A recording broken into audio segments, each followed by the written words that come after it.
Décision Plus est au service des investisseurs boursiers depuis 1987, au tout début de l'autonomie boursière. Notre logiciel de graphique Market Vision Plus et notre logiciel de code dynamique Trader Plus en ont fait sa renommée. Nous sommes encore ici parce que nous évoluons sans cesse et que nous servons bien nos clients. Découvrez nos produits et services spécialement conçus pour l'investisseur actif et autonome dans la boutique Décision Plus. Le logiciel de graphique Market Vision Plus est en français. C'est le logiciel le plus utilisé par les investisseurs de chez nous. C'est lui que vous voyez dans le feu de l'action. Trouvez, classer et analyser plus facilement avec cet outil sans pareil pour suivre la bourse et prendre les meilleures décisions. Gardez vos titres à l'œil avec Market Vision Plus. Consultez la boutique Décision Plus pour en faire l'essai pendant 10 jours sans aucun frais, c'est garanti. Laissez-nous vous guider pour analyser la bourse et prendre vos décisions. Les analystes de Guru.tv feront tout le travail pour vous. De minute en minute, nous classons les titres selon leur situation technique. Nous révélons les signaux d'achat et de vente. Nous publions des recherches poussées et nous prodiguons des conseils en temps réel. Ça commence avant l'ouverture et ça se poursuit jusqu'à la fermeture des bourses. Profitez de chaque cycle boursier avec Guru.tv. Trader Plus, l'instrument du day trader. 50 codes qui clignotent en même temps. Autant de listes que vous voulez. Graphiques à la seconde. De 3 à 30 graphiques. Des alarmes à volonté. Des listes de codes préparées. Des modèles graphiques préparés. Prêts à faire feu. Achetez, vendez avec Trader Plus.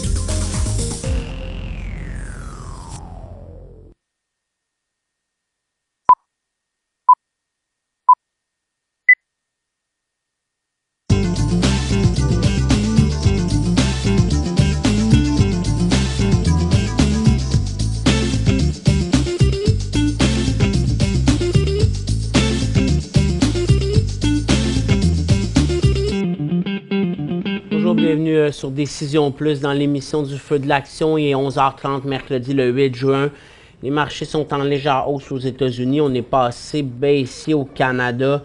C'est timide. On est à peu près au double creux. Double creux d'hier, mais c'est pas le creux, là, mais disons que c'est un des supports qu'on a eu hier. Qu'est-ce qui explique la hausse ce matin? C'était les secteurs de source. On a tout monté. Nasdaq est encore monté à son triple sommet qui n'est pas capable de passer. Le Dow, on est allé un petit peu plus haut qu'hier. Même chose sur le S&P 500 avant de se dégonfler. On a fait une chute, tentative de rebond. On a refait une chute, une deuxième tentative de rebond. Puis on se retrouve quand même encore une fois là, directement sur notre ligne de tendance. Donc si on passe ça, on pourrait revenir vers les 212,10. Sinon, on pourrait encore retourner un peu plus bas, peut-être vers les 211,55. Donc, le marché a chuté après l'ouverture, là, principalement sur la baisse dans l'énergie qui continue à chuter, sur le secteur alimentaire qui s'est dégonflé un peu, mais surtout aussi finance, industrie, consommation de base. Couche-Tard est en forte baisse, télécom, puis consommation discrétionnaire. Ça, c'est vraiment nos 5 secteurs qui étaient responsables de l'inversement au Canada. Le secteur qui se tient le mieux pour l'instant, c'est le secteur des mines. Il nous redonne un autre élan. Tech et beau, uniquement pour du day trading. Donc, ce qu'on avait recommandé ce matin, là, c'était quand même de prendre un profit dans l'énergie, si on pouvait, avant les inventaires. Mais je pense que quand on a vu le secteur casser ici, il fallait prendre un profit à ce niveau-là. Donc, si vous avez acheté des positions lundi dans l'énergie, il fallait prendre des profits aujourd'hui. Si ce n'était pas fait hier, il y avait moins de chances. C'est sûr que si vous avez acheté hier, il y avait quelques titres beaux. C'était les grosses capitalisations hier qui étaient plus beaux, CNQ, Cenovus. Aujourd'hui, c'est les premières aussi qui sont repassées négatives. C'est sûr qu'en achetant hier aussi, on achetait sur la deuxième journée du mouvement. Donc là, on est des fois, quand le mouvement ne continue pas, on peut se retrouver un petit peu plus coincé.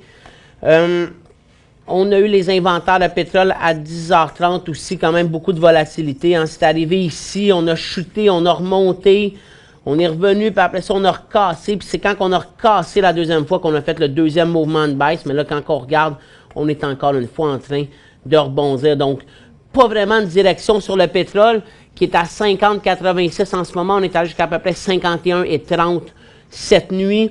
Du côté de l'or, on a monté, on est en hausse de 16 $ à 1263. On a redonné un cycle haussier, je vais vous montrer ça tantôt. Ici aussi, on est coincé depuis l'ouverture. Même chose pour l'argent, puis même chose pour le gaz. Donc, pas beaucoup de poursuites depuis l'ouverture. C'est ce qui rend l'ouverture de position, puis même le day trading difficile. Quand on regarde Nasdaq, on est toujours à notre sommet. Nasdaq, c'est lui qu'on veut voir casser parce que c'est lui qui a du potentiel aux États-Unis. Le Dow, on est en légère hausse, puis le S&P 500, on continue à monter. On est à 212 ici. Le sommet, c'est 213,34, donc 1,3 points. On sent que c'est difficile de continuer à monter. On l'a vu. On est en train de passer, ça c'est bon. C'est difficile. Ce matin, on est à la 212,4, donc on est à peu près à 1 point. Mais en même temps, que ça soit difficile de monter, c'est encore plus difficile de chuter.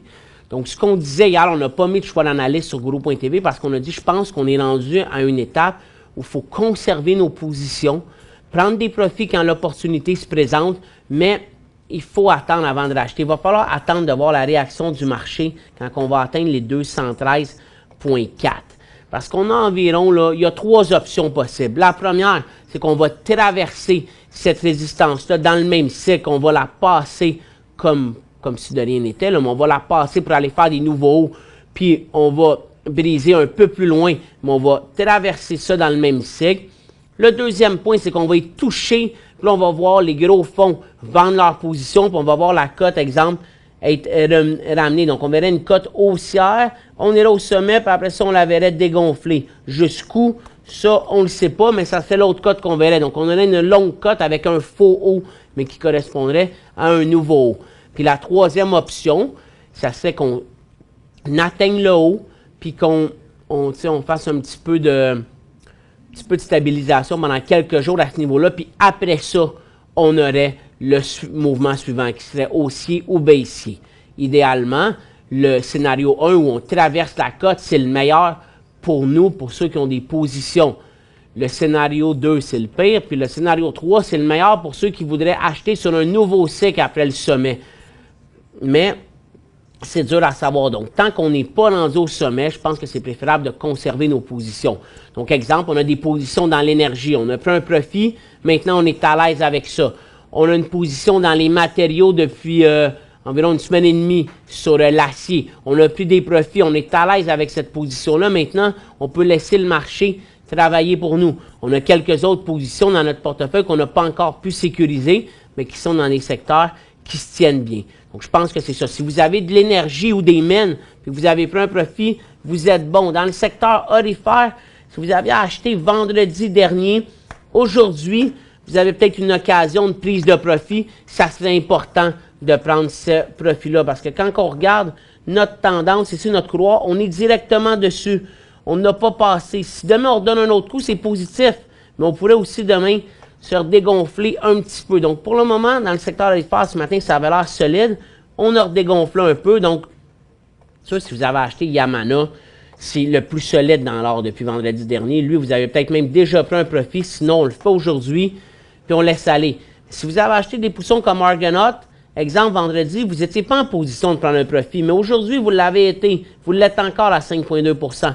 On devrait prendre un profit. Si on n'a pas acheté de titres dans l'or vendredi, puis on va en acheter aujourd'hui, mais là, il faut attendre de voir le secteur, surtout le secteur, faire un nouveau sommet en après-midi. Si on voit que le secteur décolle, mais là, ça va être intéressant. Je vais juste finir cette explication-là avant d'aller au bumper. L'autre chose aussi, c'est qu'on va essayer de trouver des titres où notre potentiel de perte va être entre 5 et 6 %. Donc, beaucoup plus accessible que vendredi. Puis quand on regarde un titre, exemple comme IAMGOLD, si on sort à la fermeture d'hier, on perd 6,13. Un titre comme Barrick, on perd à peu près 3,2 ici. Donc, ça veut dire que juste en bas, on va perdre à peu près 5 % en ce moment. Donc, si on voit que le secteur puis le titre semblait vouloir redonner des hauts, peut-être un coup vers les 25 $, mais ça pourrait valoir la peine de l'acheter parce que notre point de sortie, si je vous mets ça avec un petit peu plus de données, on voit que le point de sortie est à 23,80. Donc, si on l'achète à 25, c'est 1,20 $ de perte. On reste dans le 5 %. Donc, on va aller maintenant au bumper, puis on va continuer avec nos secteurs et nos nouvelles.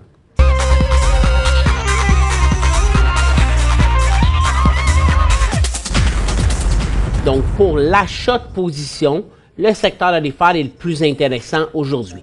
Pas en ce moment, mais il pourrait le redevenir en après-midi. Donc, c'est vraiment le secteur dans lequel il faut se concentrer si on va acheter des titres. Puis je pense qu'il faut surveiller des titres comme Barrick, Kinross, qui sont accessibles en ce moment à l'achat si ça repart à la hausse. C'est un titre comme New Gold, lui, il s'est tenu toute la journée. C'est un des plus solides.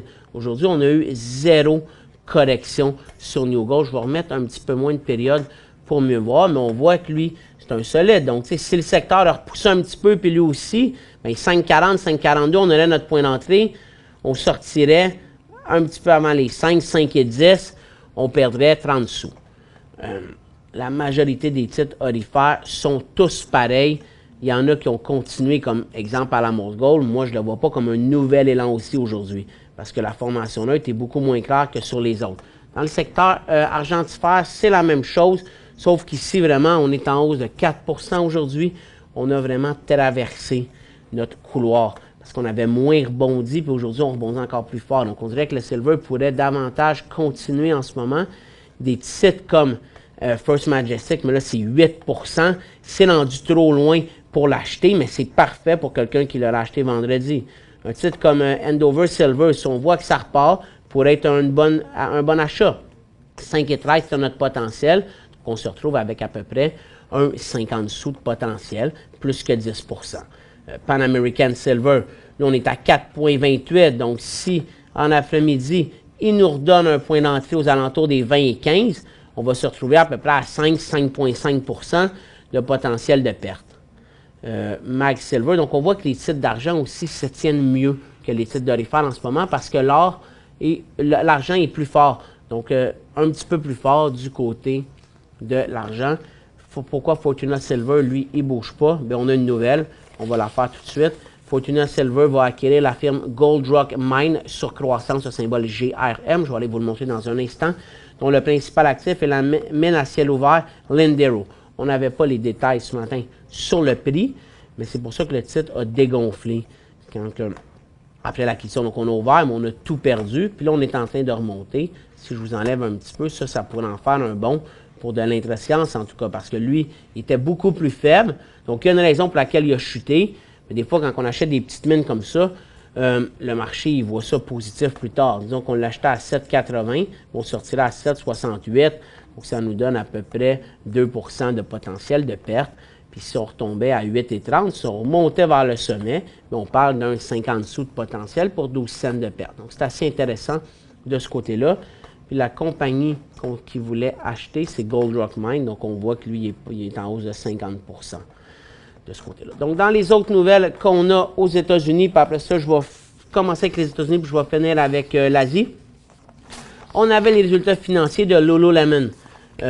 Donc, Lululemon, on a fait 33 sous, on s'attendait à 31 sous. On est sur un sommet vraiment important sur Lululemon. Idéalement, ce qu'on voudrait, c'est qu'on se stabilise encore un petit peu, puis qu'on redonne un coup par la suite, puis on fait des nouveaux sommets à vie. Verizon Systems, c'est un autre résultat financier. Lui, c'était plus catastrophique, en baisse de 28 %. Donc, on a fait 47 sous, on s'attendait à 52 sous. D'ailleurs, Lululemon, ils ont des revenus en hausse de 17 % pour un détaillant. C'est quand même excellent parce que tout le trimestre qu'on a vu, c'est que les détaillants, ils en arrachaient beaucoup. Mais Lululemon, lui, réussit à montrer que ses pantalons de yoga continuent à se vendre à la pelletée. Après ça, dans nos nouvelles qu'on a, Hydrogenics. C'est pas un titre qui fait beaucoup de volume, là, donc c'est pas un titre qui est intéressant à transiger de quelque façon que ce soit. Mais il est en hausse après avoir conclu un accord de partenariat stratégique avec Sinotech pour la fourniture de piles à combustible en Chine. Gevo, qui montait beaucoup hier, qui a poussé aujourd'hui, mais qui dégonfle. Je pense que ça, c'est un titre qu'on veut mettre dans notre collimateur à surveiller aujourd'hui. Pourquoi? Gevo, eux autres, ils se spécialisent dans le carburant renouvelable à base d'alcool, donc à base d'éthanol, pour le secteur aérien.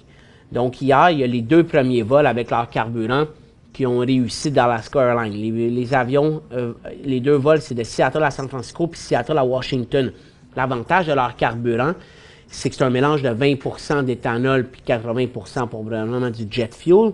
Ça permet de réduire les émissions de gaz à effet de serre d'environ 50 On sait que les compagnies, plus ils polluent, plus qu'il va falloir prochainement, c'est qu'ils achètent des quotas pour polluer. Donc, en diminuant tes émissions de gaz à effet de serre, bien, ça va peut-être te coûter moins cher en achat de quotas. Donc ça, c'est intéressant de ce côté-là. Pas aujourd'hui, mais dans les prochains jours, parce que regardez la chute qu'il y a eu. Donc si ce titre-là pouvait se stabiliser dans les prochains jours et redonner un deuxième signal, mais là, ça serait beaucoup plus crédible. J'imagine aussi que le mélange d'éthanol coûte moins cher que si c'était 100% de jet fuel. Donc les compagnies vont aussi pouvoir probablement sauver un peu de coût. On s'en va à la pause. On revient avec la poursuite des nouvelles américaines, canadiennes puis asiatiques. Pour rejoindre Michel Carignan et son équipe par courriel, écrivez à michelcarignan@decisionplus.com. 5 bonnes raisons de gérer vos investissements avec Banque Nationale Courtage Direct. Des frais de commission fixes à 9,95 en tout temps pour tous les clients et à partir de seulement 6,95 si vous êtes un investisseur actif. Aucun frais d'administration annuel si vous détenez plus de 20 000 $ dans vos comptes. La possibilité d'ouvrir des comptes enregistrés en devise américaine, des outils performants afin de faciliter vos prises de décision, un service à la clientèle primé et un niveau de satisfaction parmi les plus élevés de l'industrie. Pour en savoir plus, visitez le bncd.ca ou appelez-nous dès maintenant. Décision Plus est au service des investisseurs boursiers depuis 1987, au tout début de l'autonomie boursière. Notre logiciel de graphique Market Vision Plus et notre logiciel de code dynamique Trader Plus en ont fait sa renommée. Nous sommes encore ici parce que nous évoluons sans cesse et que nous servons bien nos clients.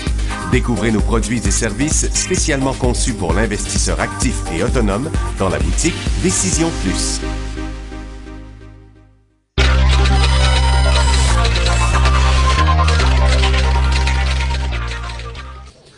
On va continuer les nouvelles. Ici, on a une nouvelle sur Lending Club. On sait que ça, c'est une compagnie qui se spécialise dans les prêts. En fait, c'est son PDG, le Renaud Laplanche, qui a quitté le poste le mois dernier là, en raison de circonstances entourant la vente de prêts. Mais il parle avec différentes entreprises de capitaux privés puis des banques pour financer une reprise de la société. Donc, il voudrait la privatiser. Mais pour l'instant, on voit que le marché n'accorde pas beaucoup de succès à sa démarche. Tandis que du côté de Skullcandy, c'est le fondateur Rick Alden qui détient 12,7% de l'entreprise, qui s'est intéressé à la privatiser. On voit ici qu'on, probablement parce qu'on ne sait pas sur l'autre nouvelle, là, Renaud Laplanche, combien qui détient de pourcentage dans Lending Club, mais avec 12,7% de participation, c'est beaucoup plus crédible du côté de Skullcandy. Du côté des nouvelles canadiennes, on avait Suncor qui vont faire une émission de 2,5 milliards à 35 $ par action pour financer l'acquisition de participation dans Syncrude. Syncrude, c'est le plus gros projet de sable bitumineux en ce moment. Il y a plusieurs partenaires.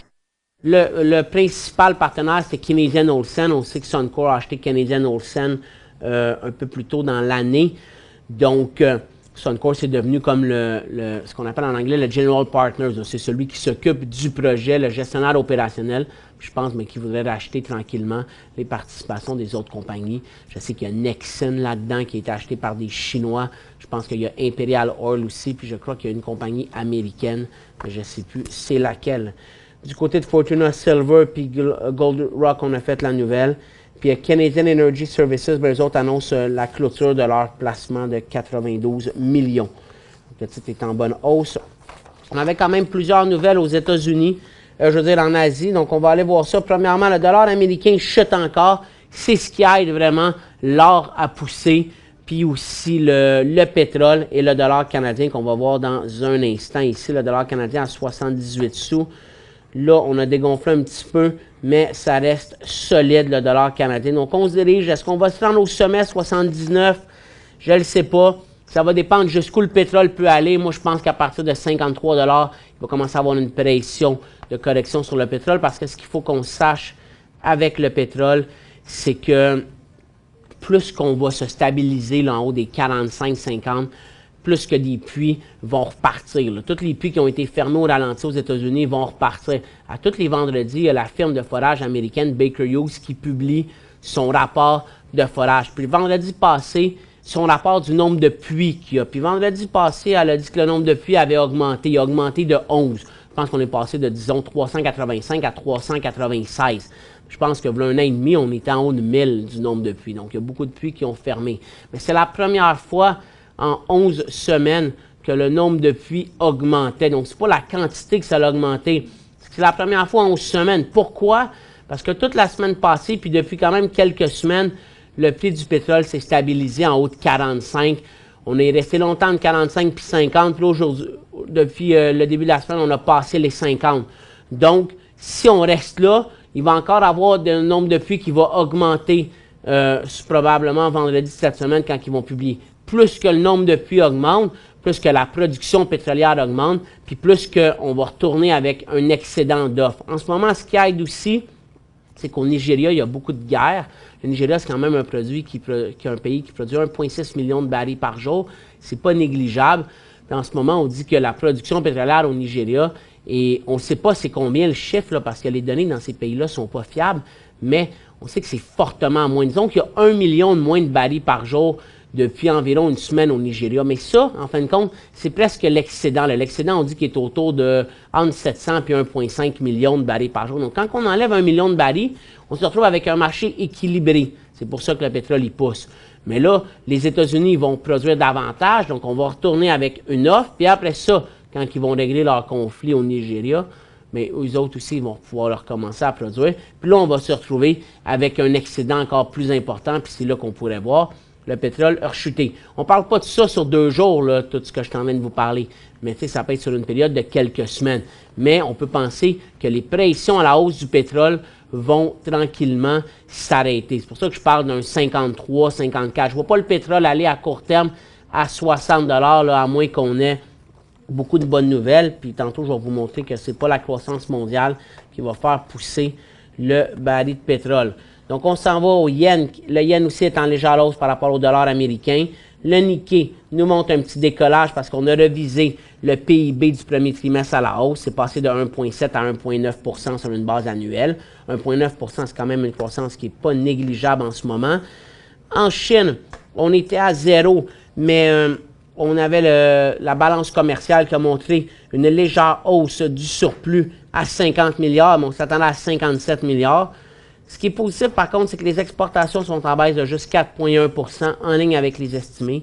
Puis les importations sont en baisse de 6 en ligne aussi avec les estimés. Dans les derniers mois, on avait plus des baisses là, de 2 chiffres, là, 10, 12, 13 de baisse qu'on avait au niveau des exportations puis des importations. Puis souvent, on ratait complètement la cible. Donc là, ce qu'on voit, c'est que le chiffre s'améliore. On n'a pas des exportations positives qui nous montrent qu'il y a une relance de la croissance mondiale, mais on a une amélioration d'un chiffre qui est moins mauvais qu'il était dans les derniers mois. Puis du côté de l'Europe, bien, premièrement, on a la Banque mondiale qui a coupé sa prévision de croissance à 2,4 versus 2,9 en janvier. Donc, on vient de perdre 5 dixièmes selon eux dans leur prévision pour 2016. C'est énorme, 5 dixièmes. Aux États-Unis, ils ont revisé à la baisse à 1,9 puis en Chine, ils sont restés à 6,7. Si on fait 6,7 en Chine, je pense que ça va être vraiment bon, puisque beaucoup de personnes qui s'attendent à ce qu'on soit en bas de 6,5. Puis en Chine, eux autres, ils visent 6,8. Donc 6,7 sont pas mal près. L'autre nouvelle qu'on avait en Europe, c'est que la BCE a commencé à acheter des obligations corporatives.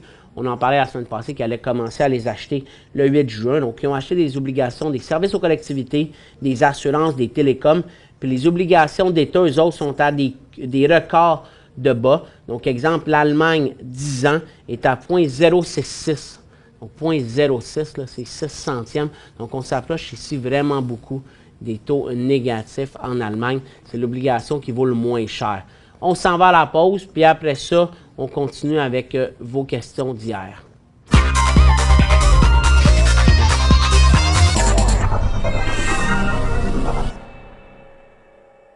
Cinq bonnes raisons de gérer vos investissements avec Banque Nationale Courtage Direct. Des frais de commission fixes à 9,95 en tout temps pour tous les clients et à partir de seulement 6,95 si vous êtes un investisseur actif. Aucun frais d'administration annuel si vous détenez plus de 20 000 $ dans vos comptes. La possibilité d'ouvrir des comptes enregistrés en devise américaine. Des outils performants afin de faciliter vos prises de décision. Un service à la clientèle primé et un niveau de satisfaction parmi les plus élevés de l'industrie. Pour en savoir plus, visitez le bncd.ca ou appelez-nous dès maintenant.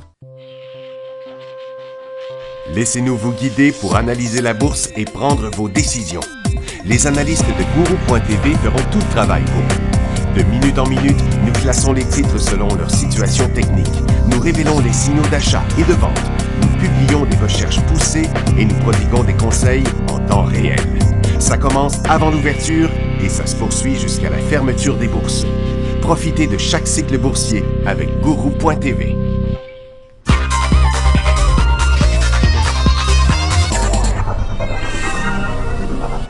Donc, on va commencer avec les questions. La première, c'est toutes des questions d'hier. Donc, c'est achat de Cenovus hier à 20,40, bel élan, point de sortie. Cenovus hier à 20,40, c'était un bel élan. Le problème, c'était que c'était la deuxième journée. Aujourd'hui, l'énergie perd. Puis les titres qui chutent le plus, bien, c'est les titres de grosse capitalisation. Donc là, vous êtes revenu sous votre prix payé. C'est là, le pétrole, on semble se stabiliser. Moi, je lui donnais au moins de la chance jusqu'à 19,50. Ça veut dire là-dessus que vous auriez une perte d'à peu près 90 sous. C'est tolérable. Moi, j'attendrais, même si pour le moment, il ne va vraiment pas dans la bonne direction. Cenovus, même si le secteur d'énergie se corrige en ce moment, le pétrole reste fort. Puis le secteur, si on le regarde vite, il pourrait donner une journée de correction, peut-être une autre, puis il pourrait repartir par la suite. Donc, c'est sûr que si vous ne voulez pas perdre de l'argent, au moins, ben, on sort maintenant, puis on va avoir avorté, vous allez avoir perdu 20 sous, 1%, mais sinon, il faut le tolérer. Je pense que le seul problème, c'est que c'était la deuxième journée du mouvement sur votre achat. Avalon, achat au prix actuel. Hier, ça manquait de force pour les achats. Ça manquait de force hier, puis il a dégonflé en après-midi. Mais juste en haut, là, on était vraiment pas loin. Là, 26, 26,5, on aurait un achat. Pour l'instant, je patienterais. CFW, achat ou vente? Bien, CFW, l'achat, c'était lundi. Hier, si vous l'avez acheté 2,40, il y avait possibilité de prise de profit parce que vous faisiez plus que 10%. Puis aujourd'hui, si vous n'aviez pas pris un profit, il y aurait prise de profit aujourd'hui. Mais c'était vraiment pas un achat hier dans la journée. Est-ce un élan pour PLI? Hier matin, c'était pas un élan pour PLI. Hier après-midi, on a fini par le mettre. Il a fait, si je vous le montre avec une plus longue période, là. Donc hier matin, PLI était en baisse. À midi, si on regarde sur l'émission, là, il était à 2,84 $. À 2,84 $, on était encore dans la tendance. On était, tu sais, c'était timide, mais à partir de 2,95 $, ça a commencé à être un élan plus fort. Ça nous a amené à 3,8 $. C'est idéalement, le prochain point à 3,12 va être meilleur. Mais oui, hier, PLI a fini par être un élan haussier. VNP et OPS pour des achats possibles. 5N+, le point d'entrée, c'était lundi aussi. Hier, il se corrigeait, je ne l'aurais pas acheté. Si on veut l'acheter aujourd'hui, je ne suis pas sûr que le timing est super bon. On va mettre ça avec un peu plus de période. Mais c'est dur de voir parce que le prochain vrai point, c'est en haut de 2,30 $. Sauf qu'à 2,30 $, le point de sortie va être difficile. Mais si vous pensez que le titre est bon, que vous vouliez l'acheter, qui décollait lundi, vous avez quand même un prix intéressant ici à 2,25 $. Vous allez perdre à peu près 15 sous. Pour ce qui est de Opsen, ben lui, c'est clair qu'il faut attendre à 1,69 $ au moins. Après ça, on a NMX. J'en ai plusieurs de NMX. Là, j'ai les 3 prochaines. Attends, j'ai Chorus. OK, il y a eu un petit bug, là. Donc, Chorus, là, si on me le demandait, l'élan, c'était ici, à 13 $. Puis, on faisait plus que 5% au sommet. Ça, c'est un titre qu'on peut garder. Puis après ça, on a, donc, toutes les NMX, là, je vais y répondre d'un coup, là. C'est pas un achat. C'est pas un achat depuis ici. C'est un point de vente pour n'importe qui en avait. En ce moment, on est en baisse sur NMX, dépendamment comment on trace notre tendance. Ça aurait pu avoir arrêté là. Mais tu sais, je peux la tracer. Si je trace celle-là, ça pourrait aller encore plus bas. Pour l'instant, les volumes sont en augmentation dans la baisse. Donc, peut-être qu'en intéressance, on pourrait avoir un point aujourd'hui. Mais pour ce qui est du swing trading, il faudrait au moins attendre une certaine stabilisation sur ce titre-là. Bonjour Michel, ASR. J'avais une question aussi sur CGI. Là, je vais essayer d'y répondre. CGI est dans une formation neutre. C'est à 62 $ qu'on va avoir le point d'entrée. Puis là, j'ai quelques questions. ASR, GBU, ça c'est tout de l'or. FEI et ION Croissance. On aura le temps de répondre à tous ceux-là. Alastair Gold, c'était un point d'entrée ce matin, mais souvent, là, on est tout le temps mieux d'attendre un peu, passer l'ouverture avant de faire nos achats. Parce qu'on l'a vu, il a monté, puis depuis ce temps-là, il a tout perdu. Si jamais l'or décolle, on a un point d'entrée vers les 3,15 $, puis on sortira à 3 $ sur ce titre-là, donc on garderait notre 5 %. Ouais, c'est ça. 4, pas 4 et 5, 4. Moi, j'aime le mieux 4 et 15 pour, ASR, c'est 3 et 15. GBU, Toronto, est-ce bon? Ben non, non. Il décollait hier. Là. Si vous l'avez acheté hier, c'était bon. On prend un profit aujourd'hui, mais c'est vraiment pas bon aujourd'hui. Quand acheter FEI? iShare Canadian Finance Monthly. C'en est pas un que je connais. J'imagine qu'il verse des dividendes mensuels. Là. Probablement beaucoup de banques, de services aux collectivités là-dedans. Ça veut dire que vous voulez acheter ça pour... ça dépend c'est quoi votre objectif. Si c'est pour du short term, j'achèterai jamais ça. Si c'est pour du médium à long terme ou pour avoir un revenu mensuel, vous pouvez l'acheter n'importe quand, d'une certaine façon. Moi, j'irais voir c'est quoi qui compose votre indice. Je regarderais c'est quoi les plus gros secteurs, puis je regarderais ces secteurs-là. C'est le genre d'indice qu'on essaierait d'acheter davantage sur faiblesse qu'en hausse. Puis ION, ça va être ma dernière question. Allset Energy Corporation. On est dans une formation neutre en ce moment. En haut de 70 cents, 73 cents, on aurait le prochain point d'entrée. Mais on sortira à 56, ce qui nous donne une perte de 17 sous. C'est vraiment beaucoup, une perte de 17 sous sur un titre comme ça. C'est presque 30 %. Donc, je m'assurerais de connaître la compagnie avant de m'embarquer là-dedans parce que les risques vont être énormes. Sinon, vous l'achetez dans la formation neutre puis vous respectez le point de sortie. Là, votre perte va être moindre aux alentours de 10 %. Je vous souhaite tous une excellente journée. On se revoit demain à 11h30 dans le feu de l'action.